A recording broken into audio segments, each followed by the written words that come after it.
и так называемые окариновидные или сосудообразные. Вот, значит, с этих, вот эти три типа мы сегодня будем обсуждать, но больше всего я посвящу время продольным флейтам.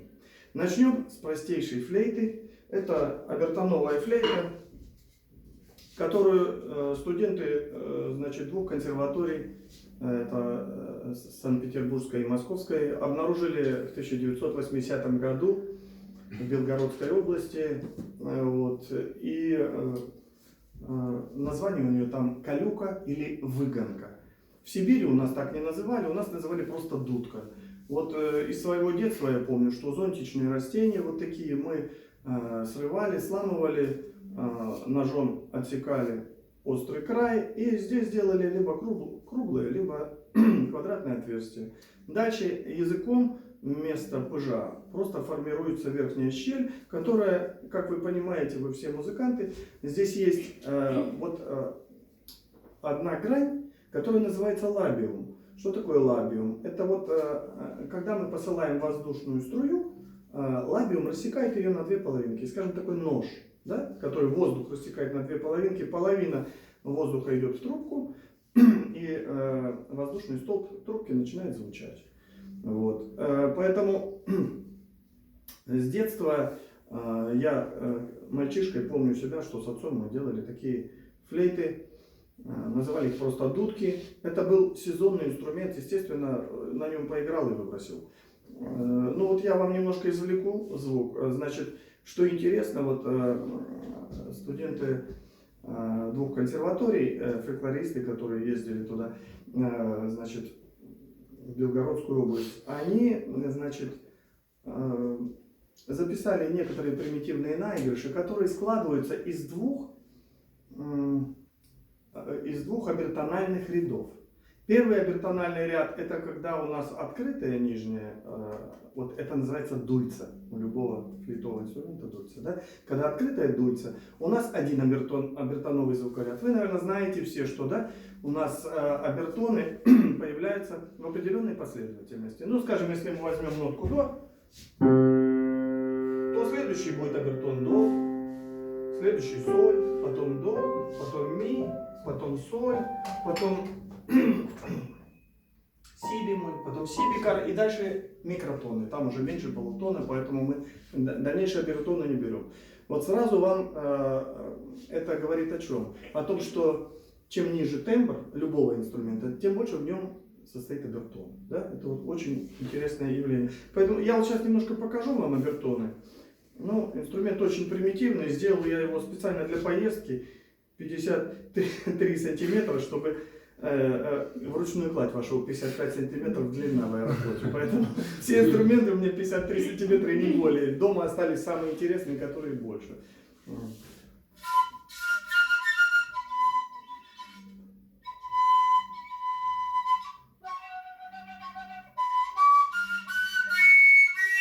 Вот такой обертоновый звукоряд, и простейшие мелодии музыканты могли играть. Естественно, в Белгородской области и в Курской пастухи играли, поэтому второе название этого инструмента — выгонка. Играется он вот таким образом, только он примерно в длине в 1,5 раза. Вот. Что касается обертоновой флейты, хочу сказать еще, что я для себя делал из бамбука такие же инструменты. И уже для того, чтобы языком не искать вот это вот, не формировать воздушную щель, я сделал пыж. То есть это уже по сути примитивная пыжатка, да? Отличается тем, что именно появляется пыж. Пыж — это вот тот деревянный пенечек, который закрывает отверстие, и здесь образуется воздушная щель вот тут сверху. Это называется виндвей. Вот. То есть здесь уже сформированный виндвей, и воздух попадает на лабиум очень уверенно, и поэтому звучит оно, ну, поточнее, скажем, да?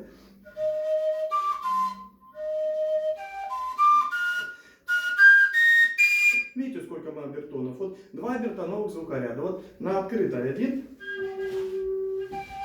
Видите, октава? Вот вот я вам взял до, соль, до, ми, соль, си бемоль, а дальше это с трудом и уши не выдерживают. Вот когда мы закрываем лабиум, у нас совершенно другой бертоновый звукоряд. И вот они в сочетании дают нам некие мелодии, можно даже какой-нибудь простенький украинский гопачок подобрать.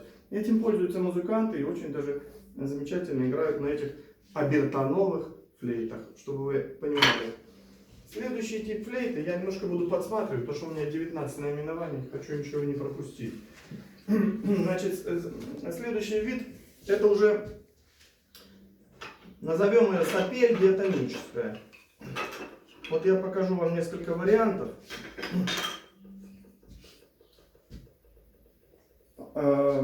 Все инструменты подобного вида делятся на, скажем,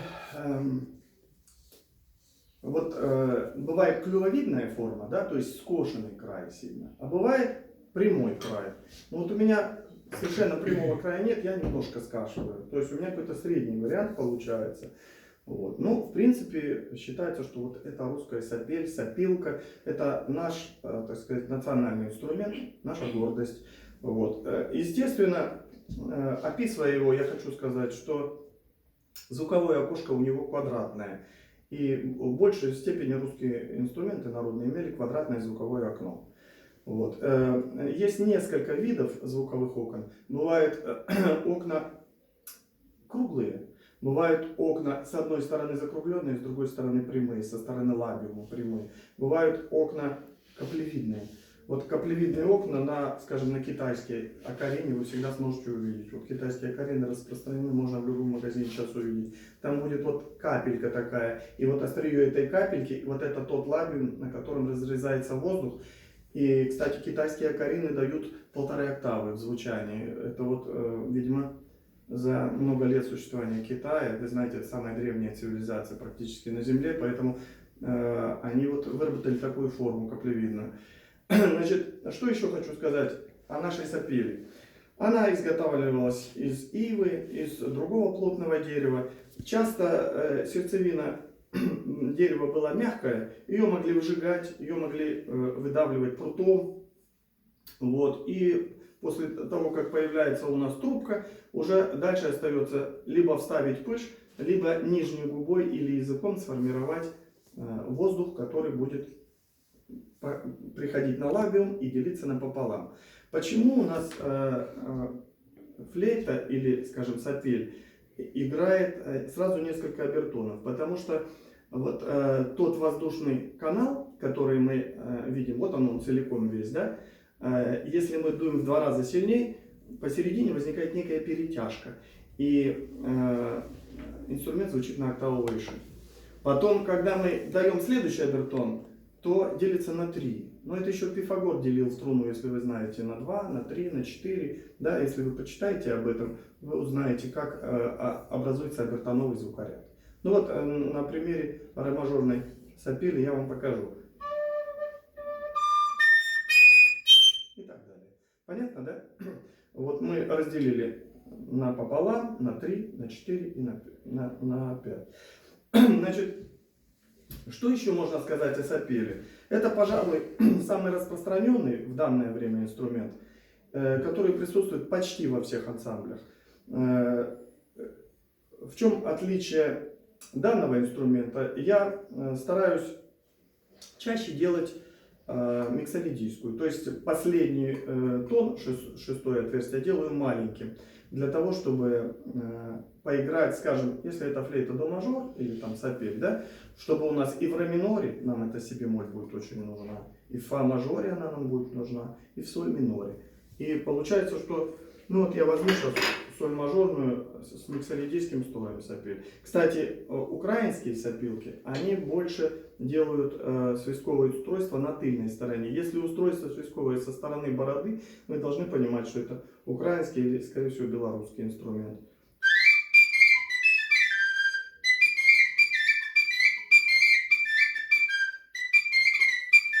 Услышали, да, разные штрихи? Вот, значит, вот миксолидийский вариант дает нам.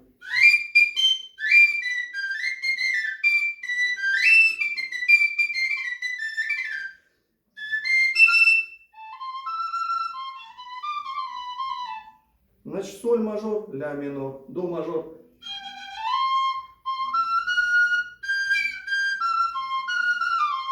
Вот мы уже в до мажоре. И ре минор немножко можно.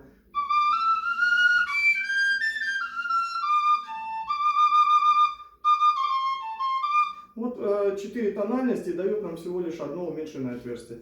В этом его прелесть, и в фольклорных коллективах это очень любят.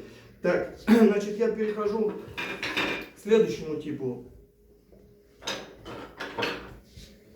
сапели. Вот это уникальный инструмент. У меня второй такой не получился. Вот 37 лет я делаю, и не получилось у меня повторить его. Знаете, по какой причине? Потому что здесь всего 3 отверстия, а сыграть можно все 6 тонов. И поэтому однажды я увидел такой инструмент лет 20 назад у одного дедушки. Он у него висел вот так на руке, на веревочке. Он его вот так доставал и играл. На другой руке он играл на бубне. Вот уникальный музыкант.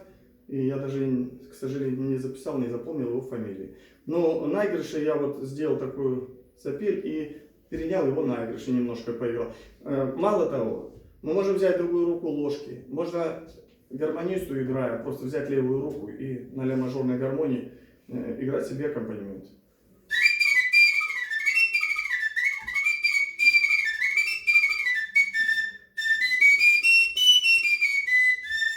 Понятно, да? То есть вся гамма тут есть.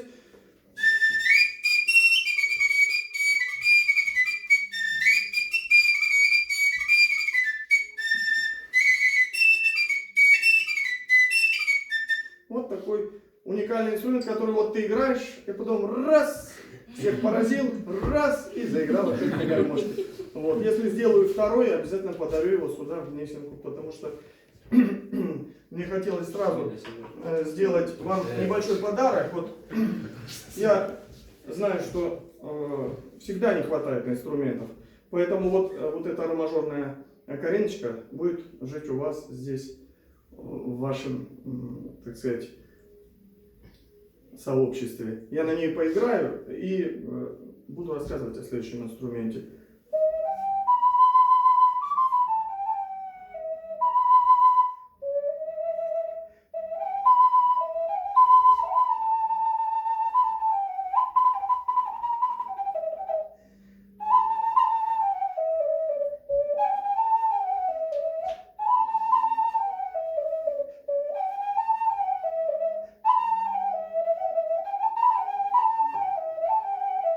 Но это вот я Румынию немножко поиграл, румынские наигрыши.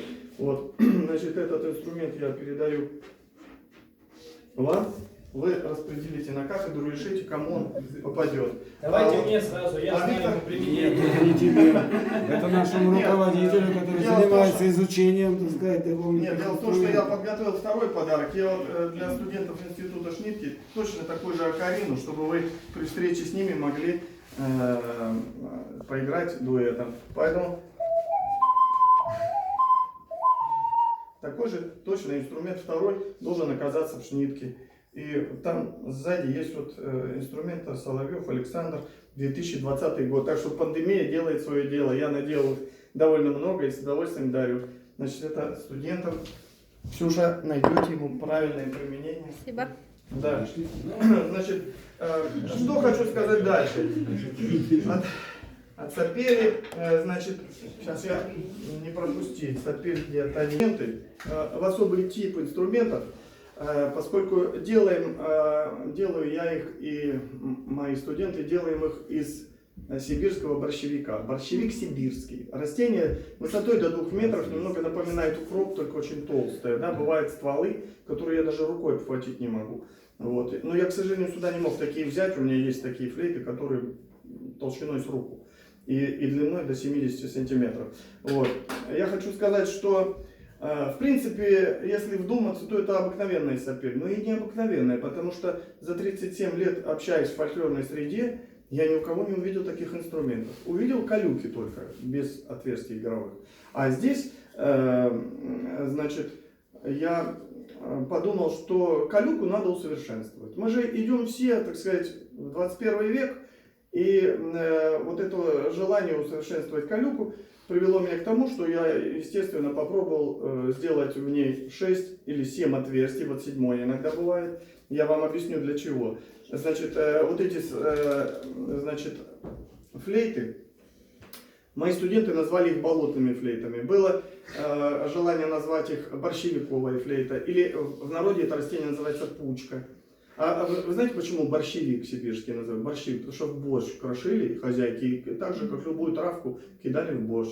Вот, поэтому это еще и съедобное растение на первый год. А потом проходит зима, оно высыхает среди снегов, оно выветривается. И вот такие вот звонкие стволы, они в принципе очень крепкие. Я, кроме того, покрываю их потом лаком на основе шеллак, это вот шеллачная политура, чтобы вы знали, это делается из мелких жучков красного цвета, привозится из Африки, насколько я знаю. Вот шеллачная, так сказать, политура мы покрываем, и они у меня уже работают лет 30, вот эти флейты, им ничего им не делается.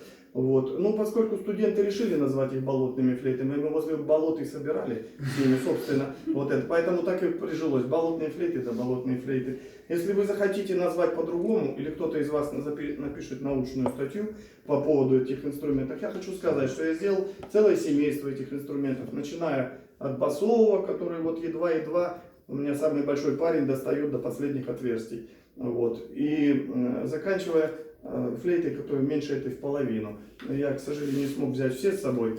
Вот. Но поверьте, что от баса до пикколо, когда они вместе начинают играть, это звучит потрясающе. Вот у меня был опыт общения с замечательным коллективом и его руководителем Калининым Николаем Николаевичем. Он, когда приезжал в Сибирь с гастролями, он всегда приглашал наш коллектив в Скоморохе, чтобы мы поиграли на болотных флейтах. Он считал, что это голос земли кузнецкой. Ну, я вам немножечко поиграю, чтобы вы поняли, вот как звучат борщевиковые болотные флейты, или, как бы их назвать, пучковые, пучковые сапели, можно всяко назвать их. Ну, болотная флейта прижилась, и мы...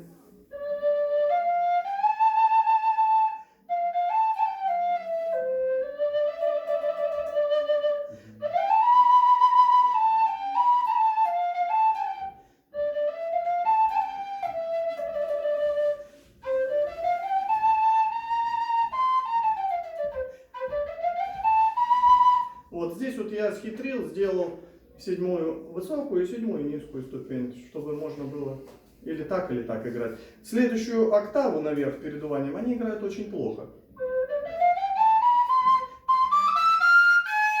Видите, уже 3 отверстия только работают. Значит, это дает мне возможность немножко усилить нижнюю октаву. Вот я вам говорил, что квадратные бывают звуковые окошечки, а если немножко приблизить лабиум, немножечко сделать прямоугольником, понимаете, да? То есть вот с этой стороны укоротить, и окошечко уже будет вот такое вытянутое, тогда звучит лучше нижняя октава. И при этом расширяется виндвей, то есть немножечко пошире делается звуковой канал. И это дает возможность нижней октаве звучать более плотно. Вот. Но что еще хочу сказать? Я хочу сказать, что вот этот инструмент у нас в Сибири получил распространение благодаря тому, что я сделал первый инструмент. У нас около десятка коллективов уже играют на таких инструментах. Вот. И я написал несколько партитур, которые уже звучат. В принципе, можно и в интернете найти, если набрать ансамбль Скоморохи. Вот я вам говорил о Дмитрии Флоровиче Деменчуке, замечательном мастере из города Черновцы. Вот. Он, значит, создал и запатентовал особую аппликатуру для хроматической флейты. То есть, вы же, наверное, знаете, что кругом в магазинах продаются немецкие флейты, блок-флейты так называемые, у которых аппликатура не очень удобная. 2-я октава там играется, ногтем половину дырочки закрываешь, и определенные пальцевые комбинации, которые очень тяжело запоминаются. То есть там 2-я октава практически доступна только мастерам экстра-класса. А здесь 2 октавы новичку запросто сыграть. Почему? Потому что, смотрите, здесь 2 бемоля под большими пальцами, а 2 диеза под мизинцами. И если человек хочет сыграть диатонику, здесь надо просто понять, что 4-й и 5-й пальцы движутся вместе.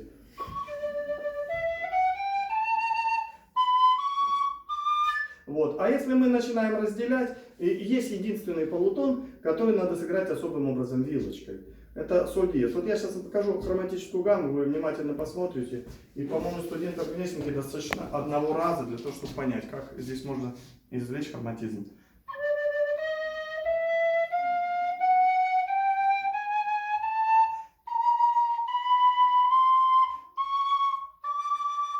Вторая октава.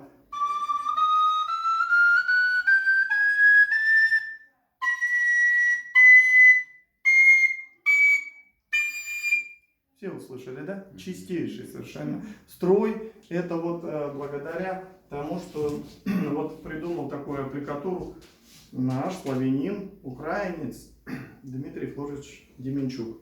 У него есть статья в энциклопедии музыкальной, вот, где он обозначен как автор данного инструмента. Поэтому, если вы хотите играть классику, вот, играть на вот, сапели так, чтобы можно было сыграть все, пожалуйста, вот хроматическое к вашим услугам. Значит, следующий тип, парная свирель ее уже называют, да, несмотря на то, что в принципе сапель, свирель очень минимальные отличия. У свирели вроде как клювовидная форма, да, вот, то, что берется в рот, вот это окончание как клюв. Вот. У сапели вроде как отрезанная, да. Вот, поэтому парная свирель в данном случае в тональности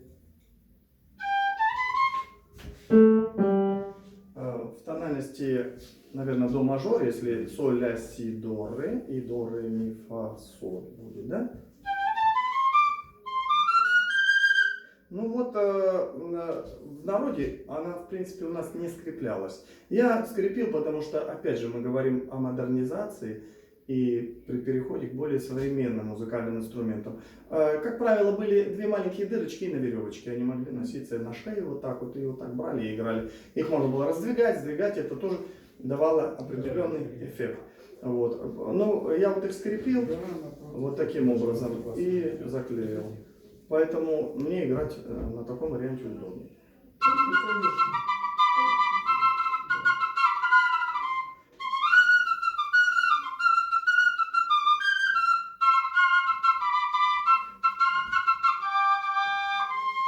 Понятная логика, да? Вот так.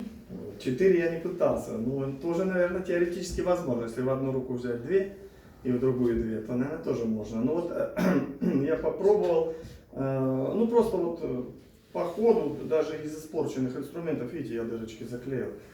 И сделал такой инструмент, чтобы играть можно было. Здесь даже не столько играть мелодии, а сколько можно заполнить, как, скажем, балалайка заполняет весь гармонический ряд, да? Поэтому... А здесь мы уже берем и добавляем третий звук.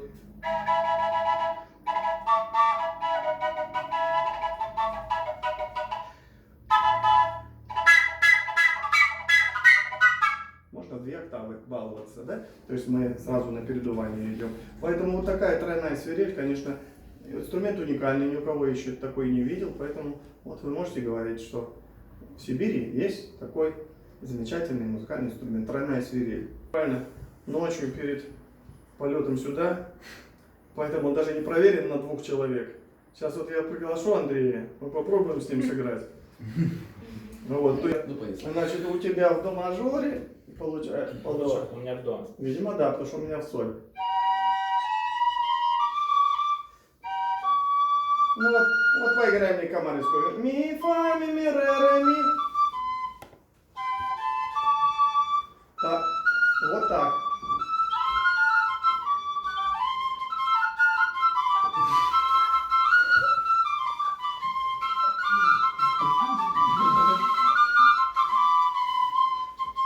Надо сейчас открывать и уходить. Вот так вот. Не, а что, строить, кстати, удивительно, что строит. Ладно, мы еще можем потом в конце... Первый тест, да. Вариант свирели, кулисная свирель, да?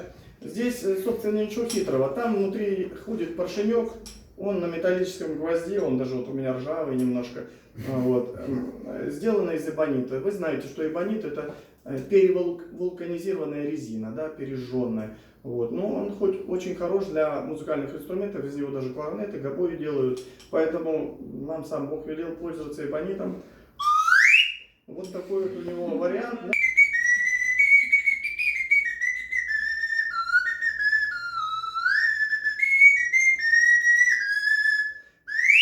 Вот такой маленький, очень отъявленно инструмент такой, можно выводить на центр любого солиста, любого фольклорного ансамбля.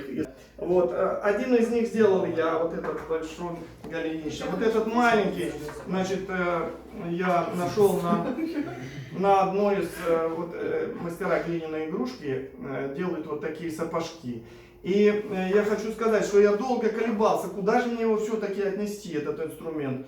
К окаринам, поскольку он керамический, вроде не подходит, потому что всего одно свистковое устройство, это напоминает скорее у нас обертоновую флейту, да, если мы сделаем раструб чуть побольше, и вот мы ее открываем, закрываем, это по сути мы работаем с обертоновой флейтой. Вот мы открываем, закрываем, но когда мне мастера показывали игру на нем, они мне показали именно вот эту игру, понимаете? То есть они вставляют туда большой палец или указательный и делают вот такие движения. То есть, по сути, это кулиса. Да. Только придумать мастеру-глинщику цук-свирель, скажем, да, как мы ее называем, или кулису. Вот. И мало того, здесь можно, вот если палец вот фиксировать, то можно прямо мелодию играть.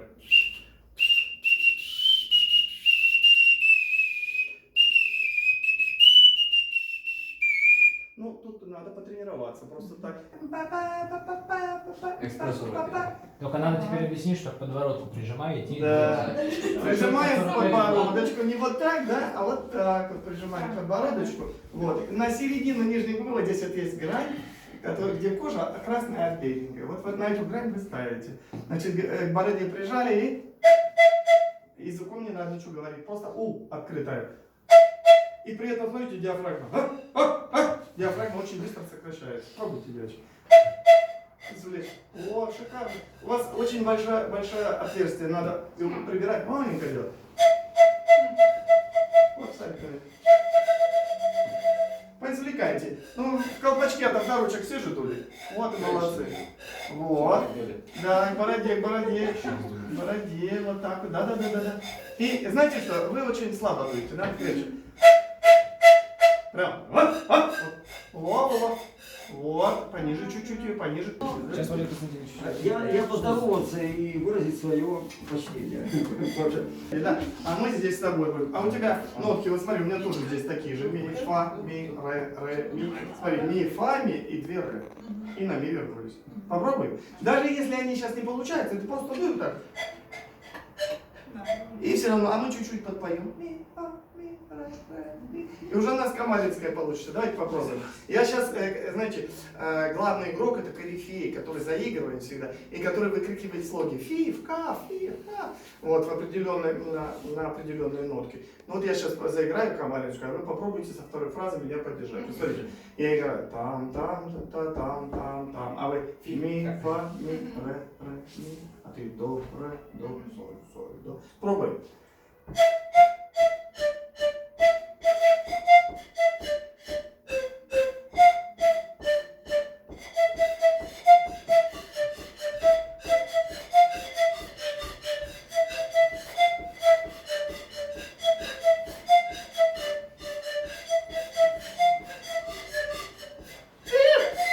Когда девчонкой быть, у меня октава не та. Вот это девчонки свистнули, там где-то, она причем, девочка кричит примерно, вот когда играется это,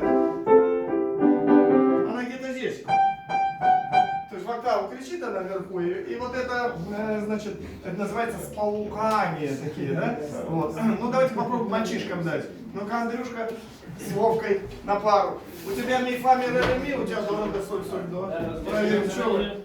Садитесь, девочки, садитесь. Ми, фа, ми, ре. Ты как взял? Правильно взял. Слева, как пианино. Ми, фа, ми, ре, ми, фа, да, ба, ба, ба, ба, ба, да, да, ба, ба, ба, ба, ба, ба. И ритм пошел джазовый. Джазовый ритм пошел. так, вот смотрите, пятерка, так называемый инструмент, малые придувные у Володи и большие придувные у Андрюши. И вот смотрите, в чем интерес, да, как формировалась история наша.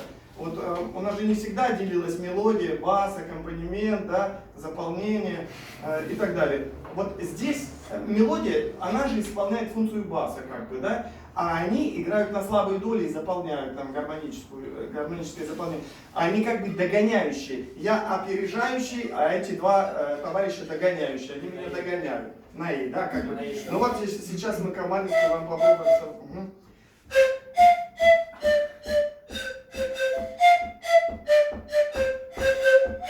Нет. А, правильно, ты же на сильную долю пошел. Ну-ка вдвоем репетните-ка. И до, ре, до, соль, соль. И ты на сильную долю. Вот. А вот теперь я на сильную долю, а вы будете на «и» сейчас вдвоем играть. Причем начинается две восьмушки на сильную долю и на слабую. Та-да, па, и переходите на «и». Пошли.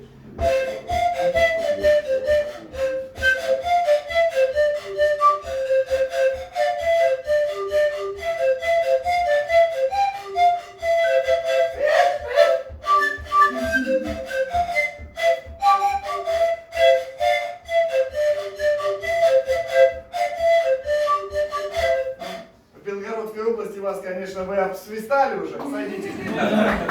Нет, ребят, еще одна фишка. Я хочу. Трубка — это длина женской ладони. Каждая следующая трубка — это на один пальчик короче. Каждая трубка имеет свое название. Гудень, подгудень, середка, злемезютка и мезютка. И если бабушка, внучка говорит, ты на мезютке дуй, и все, она, значит, будет квинту дуть все время, да? А ты на гудне дуй, вот она на гудне будет на до дуть. Вот. В данном случае кувиклы настроены на кугиклы, курские именно кугиклы. Кугиклы это в Брянской. А то я сейчас пошутить хотел, думаю, это что за палец такой? Нет, здесь по-другому. Андрюш, мы еще не дошли до басова. Вот смотрите, этот инструмент называется пятерка. Значит, это называется большие придувные. Здесь уже вы, как понимаете, гудень и подгудень. Значит, какие ноты? Вот кто меня внимательно слушал? Гудень, подгудень, до, ре, кто-то сообразил, молодцы. А вот это нижний, это доминантовый тон, соль. Он вообще называется гудок. Понятно, да? Вот так. Так что у тебя гудок, гудень и подгудень. Вот. А у тебя, вот сообрази, если у тебя нота ре, ми, фа, что у тебя? Подгудин. Подгудень, середка и... Если мезютка, или четвертака ее еще называют. Значит, инструмент, вот, смотрите, что хочу сказать, что у одной женщины ладонь могла быть длиннее, у другой короче. Значит, до мажор это очень приблизительная тональность. Она могла быть и в ре мажоре, и в ми мажоре, и даже в ля мажоре низкие, у кого-то была большая ладошка. Значит, как они настраивались? Настраивались очень просто. Обламывались, и, как пишут женщины, с помощью зубов